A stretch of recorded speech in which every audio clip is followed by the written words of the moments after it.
Le Maroc a célébré le 63e anniversaire de la Journée de l'Afrique le 25 mai 2026 à Rabat. Présidée par Nasser Bourita, la cérémonie a réuni le corps diplomatique africain pour promouvoir la solidarité sud-sud. Cette édition a érigé la gestion des ressources hydriques en priorité continentale face aux défis climatiques. Le Maroc partage activement son expertise technique via l'Institut international de l'eau et de l'assainissement. Cette action s'inscrit dans la politique de solidarité sud-sud impulsée par le roi Mohamed VI. La célébration a également permis de réaffirmer l'engagement du royaume pour la stabilité et la prospérité de l'Afrique. Le royaume du Maroc donne beaucoup d'importance à l'eau au niveau du continent. D'ailleurs, le Maroc est un modèle pour l'Afrique vu les défis auxquels il fait face. Le Maroc a sa propre réalité et répond à ces défis et à partir de ces questions, il essaie de partager son expérience avec ses partenaires africains.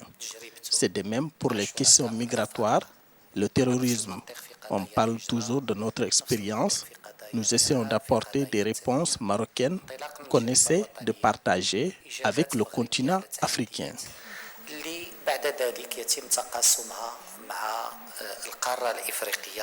Au-delà de la question technique de l'eau, l'événement a servi de tribune pour réaffirmer l'engagement du Maroc en faveur de la stabilité et de l'unité. Mohamedou Issoufou, ambassadeur du Cameroun et doyen du corps diplomatique africain au Maroc, a rappelé l'importance de ce moment pour honorer les pères fondateurs tout en appelant à une intégration plus pragmatique face aux chocs économiques et aux conflits persistants.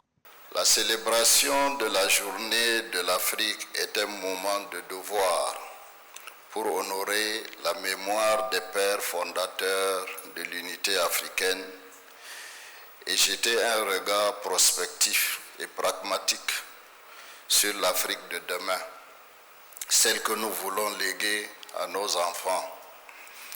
Nonobstant la conjoncture très souvent difficile, marquée notamment par la persistance des conflits intra-africains qui plombent les ressources pourtant consacrées au développement et les chocs économiques et financiers dus à des facteurs essentiellement exogènes, l'intégration africaine se construit progressivement.